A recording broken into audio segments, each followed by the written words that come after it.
some scouting reports on some top forwards from the 2024 NHL draft, including the big names Macklin Celebrini, Ivan Demidov, and we'll talk a bit about Konsta Helenius as well, all coming up on today's episode of Locked On NHL Prospects. You are Locked On NHL Prospects, part of the Locked On Podcast Network, your team every day.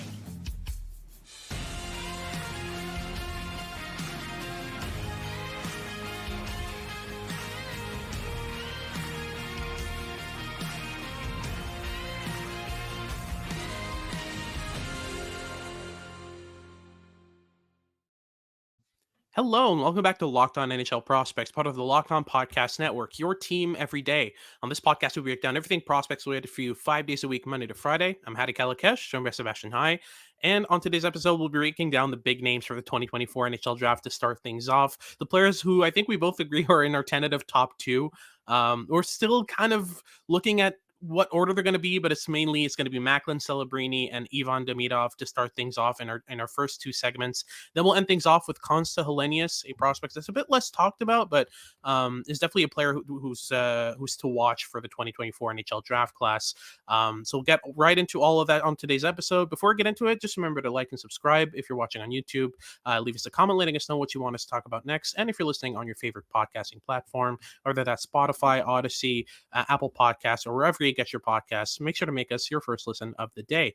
So let's start things off here with Macklin Celebrini, the big name. I think, he's the first overall pick in pretty much every ranking I've seen put out publicly and in terms of media. So let's get started with him. We both watched the same game. It was Boston University versus Bentley. Bentley's a lesser known program. They're technically part of the Ivy League kind of league. That's where the main Ivy League teams like Harvard, Cornell, Princeton, etc. play. Bentley's in that conversation. They're not an Ivy League school. They're not an Ivy League university or college, but they're in that division. Not the highest level of competition, but I thought that this was really a great start for Celebrini in isolation. And I see a lot of parallels with Adam Fantilli, who was just drafted second overall in this past draft. So let's get started with that kind of comparison. Oh, third, that's right. I forgot about Leo Carlson. Yeah. But yeah, I mean, let's start there. That comparable. For me, it's quite obvious the skill sets and all that. But talk me through it. Oh, it's a really easy comparable to make. I mean, these are two players that are going to be drafted in back-to-back years inside the top three, who both played with the Chicago Steel and dominated the USHL as D-1s, and then went on to play NCAA in their draft years.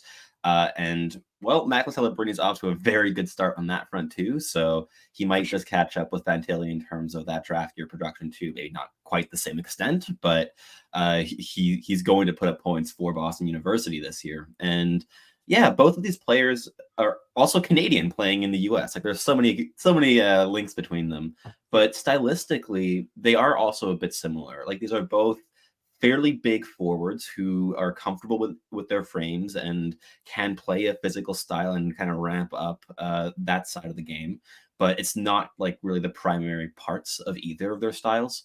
With Celebrini, it's the rush offense that really pops at you. And I think with Fantilli, it was as well, but maybe to a slightly lesser extent, because I think that his offense on the cycle is at the same age was definitely a couple steps above where Celebrini is at on that front right now, because Celebrini is really, really primarily a rush attacker, and he's very, very good at it, and he's already succeeding at it at the NCAA level.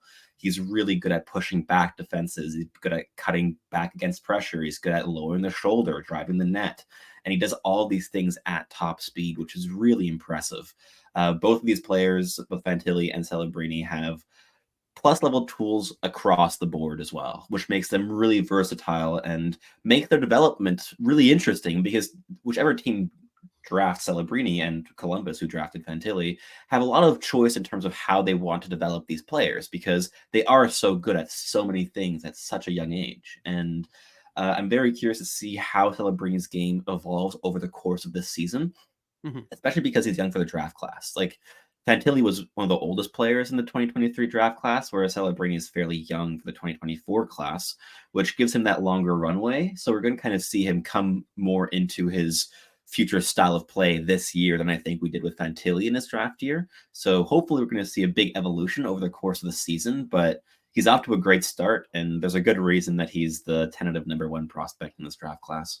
100%. And let's delve into a bit of kind of what we saw in that game. So for me, what immediately stood out is his ability to make plays inside lanes, and to kind of cut inside players, cut across them, find ways to kind of wiggle through the smallest areas. There was a specific play that I posted on my personal account on Twitter, where he had his back to the play. He recovered a puck near the offensive zone blue line. Back to the play, a player on his back manages to lower his center of gravity, spin around him, make a pass down low, immediately goes to the slot, receives the pass back, one times it. The puck goes to the corner. He follows it. His teammates kind of play give and go between each other. He's looking for the perfect area to kind of open up some space for himself to shoot. The puck goes back to the left boards. He's already just in the right spot with all the space in the world to take another one timer. And I've never seen a player put more weight into a shot than Celebrini put on that shot. I mean, he did a 360, fell kind of back on the ice completely after that one timer. He put everything on it. And it was kind of in the third period, the score was tied. They were looking to kind of move that forward and get something done. So, yeah, I mean, Celebrini's understanding of the game itself and the development of, when to make plays throughout the game itself is really impressive as well. He doesn't play the same game when his team's down 1-0 versus up 1-0. He understands the score really well and how to kind of manipulate that and play to his strengths. And for a first game in the NCAA, I mean, I was very impressed. And there were some mistakes, and there always will be with players that are playing the first NCAA game as a draft year player. But what really impressed me was how often Celebrini made up for his mistakes. A specific play where he turned over the puck at the offensive zone blue line. Yeah. The hardest back check of all time. Legitimately, like, Yeah. his head was between his knees. He was skating so hard. I mean, he was genuinely just barreling back up the ice to cut that off, and he did. He got a stick on the puck and prevented. And he crashed into his own goalie. Yeah, that'll happen. But yeah, I mean, there's some details like that. He also drew a lot of penalties in that game, just from pure virtue of being so elusive and quick. Hooking, tripping, interference were pretty much essential to stop him from getting through the Bentley defense. And again, this is not the highest level of competition. I mean, I'm fairly sure the Chicago Steel could beat Bentley fairly comfortably. Yeah. And that's, it's not to throw Bentley under the bus. It's an unfortunate reality of the NCAA. There are different divisions with different qualities of teams, but yeah, so many little details done right as well. I think that he's definitely the more refined of the big two. Between him and Demidov, he's for sure the more kind of polished player. But yeah, do you kind of agree on that? Do you see him as kind of the more, if we're comparing Demidov and Celebrini to Fantilli and Michkov, is that a decent kind of 2-on-2 comparison there? It's amusingly accurate, I think. Like, yeah, of course there are differences between those individual players, but I think in terms of like the bigger picture comparable of not only to the top talents in these consecutive drafts, but also the actual debate that we're going to have to make throughout the season between those two players. Whereas last year was kind of that fight for a second overall, and you could throw Leo Carlson into that mix, even though, like, for us at Dopper, the argument was always between Fantilli and Michkov in that range. But yeah, I mean, this season we're going to have the same debate raging on in many ways, and I think you're going to see the same scouts take the same sides because it really boils down to philosophical differences as well, where with Demidov, you have the player with by far the most outstanding skill in this entire draft class. I think as you noted in your scouting notes on the game that we've scouted on Demidov, his handling is expletive good. Like, it's really really good. It's insane. And with Celebrini, you have this combination where you have all of these refined aspects, whether it be the decision making, the pressure application, the tools themselves, the scanning, especially the skating. Oh my god, right? And like lowering the shoulder, the physical mechanics of driving the net, like, it's all there. And you combine that with this same sense of chaos that you have with Fantilli, which takes this molded player that might sometimes be pigeonholed as like lower ceiling and really rise that ceiling up to the max, because Celebrini is willing to try almost anything. Not Yeah. to like the Will Smith extent of trying anything, but he tries so much on the ice, and he's pushing his own boundaries constantly. He doesn't kind of sit back and relax in the style of play that he could quite easily tread water in at any level. He really pushes himself to try to max himself out, and I think that's why it's such an interesting debate between him and Demidov, because even with Demidov, you have this high-end motor there that you didn't even see with Michkov last season, which makes it two such interesting players to compare. And yeah, I'm looking forward to seeing how this debate evolves over the course of the season for sure. We'll talk a lot more and go into a lot more detail regarding Ivan Demidov's game and the second segment, so stay tuned for that. But first, a quick word from our sponsors over at Jase Medical.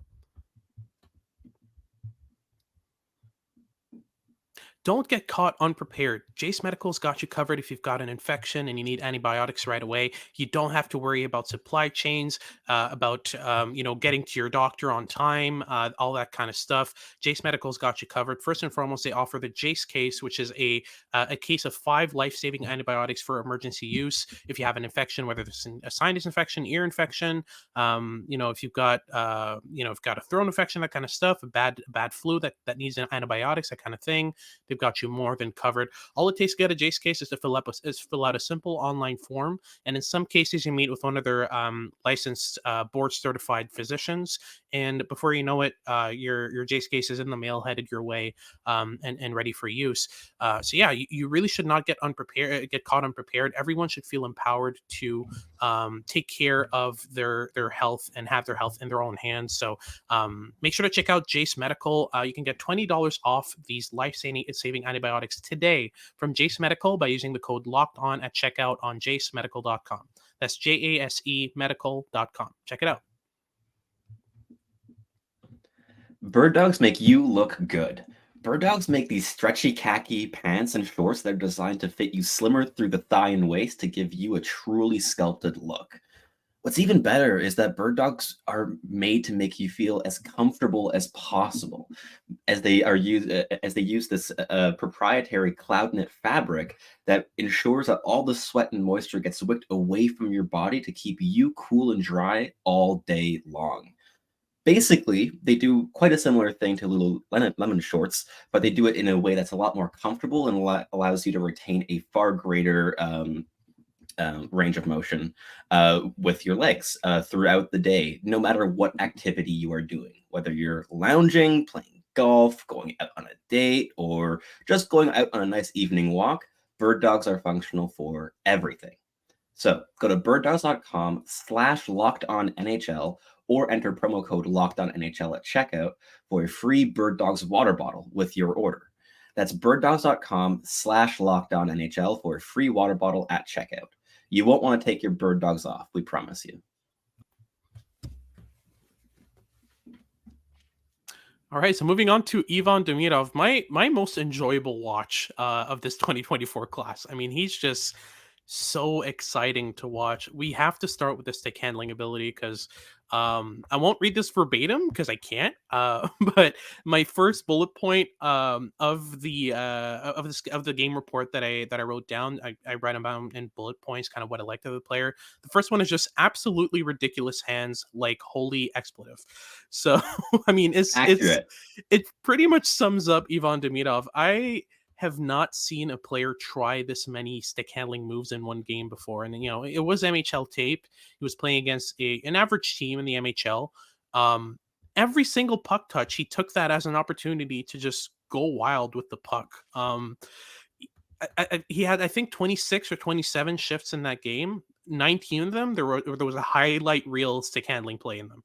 Like you could probably make like a 2-hour long stick handling video of Ivan Demidov by the end of the year, and that's no doubt at all. End of the year, I think you already could. Has he played 200 minutes yet? If he has, we're pretty close. Yeah, no, essentially. So yeah, we can start there. What makes it tick? What makes it work so well? Yeah, I've been trying to figure that out by watching him play because, as you said, like Demidov's handling ability is quite otherworldly in many ways, and it's really unconventional too. Like he tries things that you really don't see other players trying, and it's not always efficient, but that's the price you pay for trying things and just really giving anything a shot. And I think the MHL is a pretty good league to just kind of attempt things because Yep. there aren't many consequences in the MHL. Demidov can do just about anything he wants, and he's going to end up with multiple points and Yep. a great expected goal differential no matter what in the MHL, pretty much. But it makes it a really great league for him to try these things. And I think one of my takeaways so far is that for him it's the combination of this tremendous agility, elite level edge work, and high end processing. When you have those three together and you add in as much creativity as you possibly can into the mixture, you get Ivan Demidov, and it's Yep. really entertaining. The edge work allows him to maneuver incredibly well in tight. I don't think I've seen a draft year prospect be more maneuverable in tight situations than Ivan Demidov in the last 3-4 drafts. And that Mhm. includes Connor Bedard in terms of the pure maneuverability in tight. You see Demidov use every single trick in the book to solve those problems. He's using mohawk turns. He's using everything. He's changing the angle of his body. He's changing the angle of his stick work. He's constantly shifting everything. There's this tremendous range of mobility that he has that allows him to execute all of these plays. And his Mhm. brain ticks at perhaps even a faster pace than he's able to execute. Yeah. So he's really able to attack any situation with incredible confidence, with a tremendous set of tools to solve it. And while, of course, it's going to take a bit more time to fully translate that to the professional level, we've already Mhm. seen big flashes of that against KHL competition, where he's able to execute these plays too. Yeah. And while it's not nearly as high of a completion rate as against MHL competition, that's to be expected, but it's still a lot more effective than what you'd expect a 17, 18-year-old player to be able to do at the KHL level. Mhm. So yeah, Demidov is a ton of fun, and as you said, so much skill.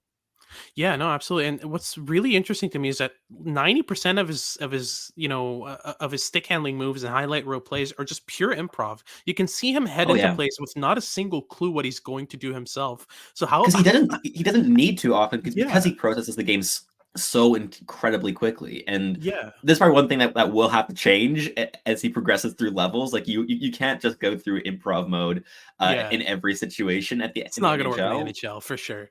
But yeah, I mean But yeah. it demonstrates a great tool that is so valuable in terms of how quickly is able to solve really complex problems too. Yeah, 100%. In terms of stylistic comparisons, I see a lot of Patrick Kane in him, not just the stick handling ability and the dynamism and the ability to maneuver in tight, but also just some small details like the way he shoots.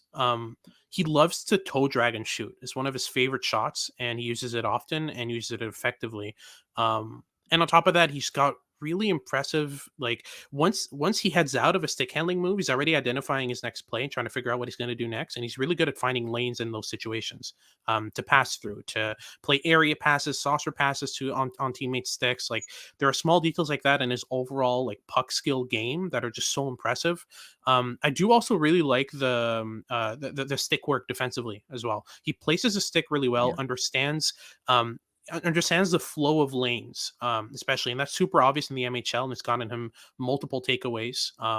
It's a bit less; it's still a work in progress at the KHL level and against pros because it's a bit of a quicker processing kind of element that he applies offensively, but not always defensively. And the main thing that prevents him from being as effective defensively in the KHL is he doesn't layer his body into his stick work. So he'll put a stick in the right lane. He'll get a stick on the puck. The puck's going to be loose, but he's got a defenseman on his back, and he's still reaching for the puck with his stick rather than establishing body positioning right after getting a stick on the puck. So just layering stick and body to win pucks back. That's still something that he really needs to learn. But once he learns that, I mean, he's got so much escapability and so much creativity and just raw skill off the charts. I mean, I wouldn't be surprised if at the end of the day, between Demidov and Celebrini, 10 years from now, we're talking about Demidov as the better player. That wouldn't surprise me at all. Oh yeah, for But sure. It's a it's yeah, entirely possible. Yeah. absolutely. But as we stand right now, I still see Celebrini as, in terms of the certainty aspect, there's a risk reward assessment to be done with upside versus certainty, right? And I feel like the risk with Demidov is definitely higher than with Celebrini. In terms of him not working out, in terms of him not being able to, in terms of him being stuck in his ways as he's playing right now, and not being able to pad the mental elements and the intricacies, the small details that Celebrini already has nailed down in his game. Yeah. So yeah, I'm leaning Celebrini so far, but very very slightly. I think it's definitely a top two, a very clear top two, and might interchange a lot throughout the year because they're really close. It's just a matter of how Yeah. you assess that risk reward. Do you still see Demidov as a better prospect? I know we talked about that a bit earlier this year. Are you still of that mind, or is there a conversation to be had there? Oh, it's entirely a coin toss for me between the two. Like Yeah. as of right now, I think both have really strong cases for that first overall slot. But Mhm. I also think that no other player has really shown me much of an argument for second overall ahead of any of these two. So Yeah. I agree with you. I think that early on the draft season, obviously, but it's a top two draft in my opinion as of right now. And hopefully, we're gonna see like a couple wrenches thrown into that equation as the year goes on. Like, That'll be it'd be a ton fun. of fun if we see a couple other names punch their way into the same discussion. But as of right now, I think it's quite clear. Yeah, Anton Salaya for second overall. You heard it here first, folks. This has there been the you second go. segment. We'll get into the third segment here about Konsta Helenius, a lesser known prospect, but who's still doing really well right now in the Liga in Finland. We'll get into that right after these messages here at Locked On NHL Prospects.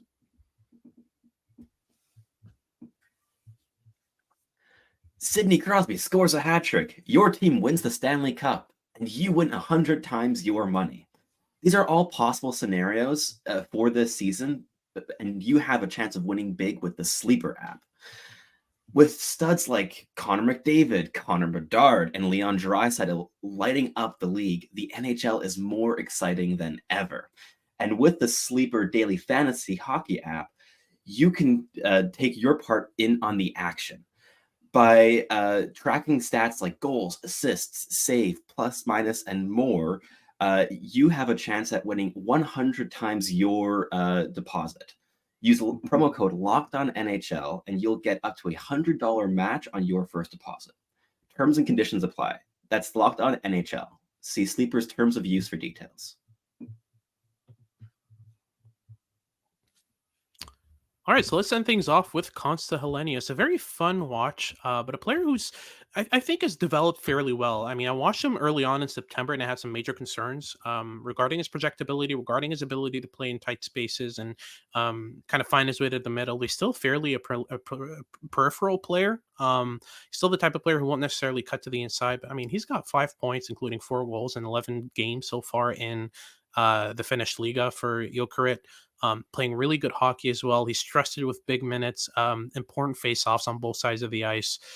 He's really good in the dot as well. I mean, he won a fair share of his face-offs in the October viewing I got in of him, and I saw some decent progress in some areas that were big concerns. They're still concerns, but they're more on the slight concern kind of range rather than kind of major glaring issues. So let's start with the kind of the peripheral element to his game, because that Yeah. for his frame, for his abilities, you'd expect him to be able to do more. And I saw a bit more. I saw some promising things. He just needs to put it together, right? Yeah, for sure. I mean, Helenius is a pretty fun player. He's agile and quick, and he has all the tools to be a really high end piece in transition. He Yeah, plays with pace. He makes quick decisions.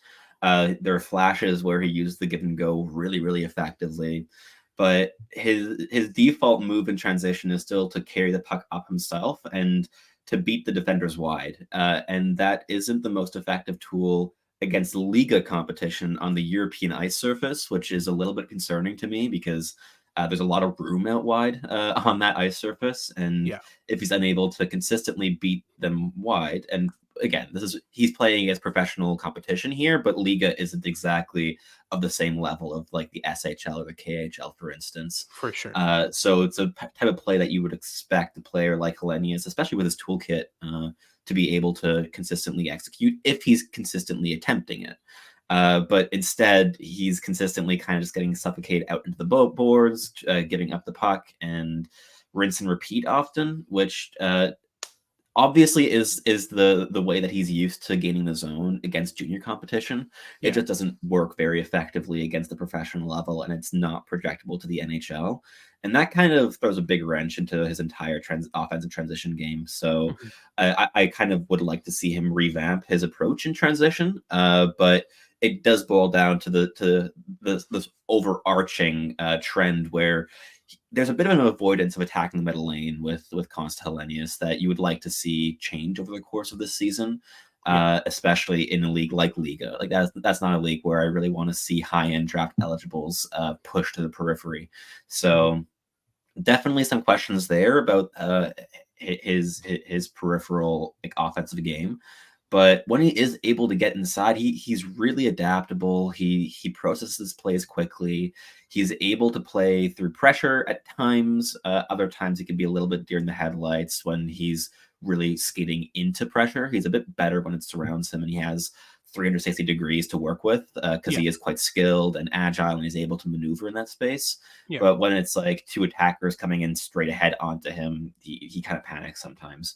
For sure. So yeah, definitely some things to work on there, but the foundation for really fun, skilled players is certainly already there. Yeah, and on top of that, I was really impressed with the off puck engagement as well on both sides of Yeah, the puck, offensively for and sure. defensively. He's a really good forechecker. The skating really helps in that sense because he's Yeah. really fluid. He's got a wide base. He's got strong hip engagement, really good ankle flexion. All the things, all the small details that scouts look for in a skating stride, he's definitely got.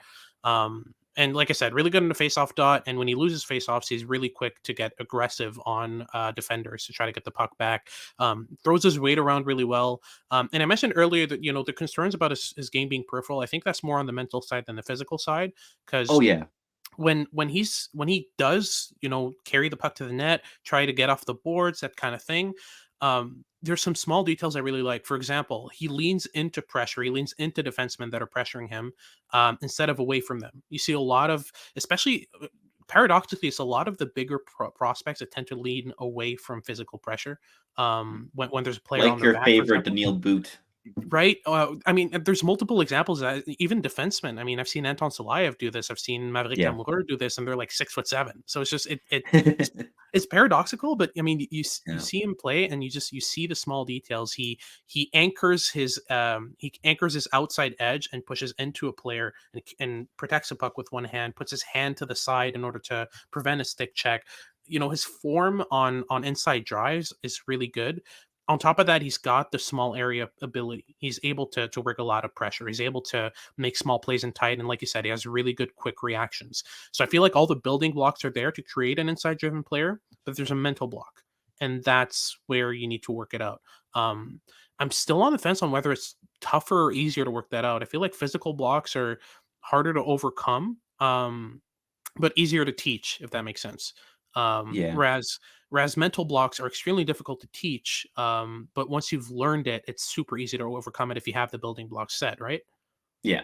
Yeah, I would agree. Like, I think Hellenius is a really interesting prospect because he is really intelligent. I like the way that he thinks the game, and there are just a couple habits in there that seem to be pretty deeply ingrained that still he hasn't been quite able to shake off. Like what 2 months into the Liga season, that are still quite Yeah. clearly junior habits. But it's interesting. Like I think one prospect that he reminds me a little bit of, and with one caveat there being the mental adaptability is Mhm. Noah Östlund in his draft year. Yeah. You see similar levels of skill and defensive ability and off puck engagement and decent small physical details of being able to push off opponents to create a little pocket of space. So I think if Hellenius is able to kind of develop along the lines of Noah Östlund, where Östlund has been able to really integrate so many more professional habits into his game since his draft year season. He's been consistently progressing. He is still quite diminutive, but he is winning quite a few puck battles now. And he's consistently just making the right decision at the right time all over the ice in all situations. And Mhm. if we can see Hellenius kind of develop into that mold of player, I think we're going to see a player that becomes a lot more versatile than what he is right now. And I think Yeah. it would unlock some more offensive ability in his game. Because as of right now, I'm seeing a player who has some really, really strong defensive habits, and is a really, really strong goal scorer in the offensive zone. He's a wicked shot. He's able Yeah. to access space to get it off. But the overall like supporting offensive foundation isn't fully there just yet. Like the Yeah. handling is really good, but he struggles to kind of leverage that to create advantages consistently. Yeah. But I think if he's able to just become a little bit more adaptable in the offensive zone and be a little bit more conscious with his habits, which a player like Noah Östlund always is, I think you might see significant progression throughout the season. So fingers crossed that happens, because Helenius is such an entertaining player to watch. And if he's able to take those couple steps, we could be talking about a potential top 10 talent here too. Yeah, absolutely. And yeah, the small details like this remind me of how important it is for young players to kind of listen around, try to figure out what scouts like, and try to figure out why they like this stuff, and to listen to kind of these more tactical video coaches who break down tape and break down these intricacies, because they're not always obvious. And with a player like Helenius, I feel like he'd benefit a lot from video coaching. But yeah, that wraps things up for today's episode. Thank you very much for tuning in. If you like what you've been watching, make sure to like and subscribe.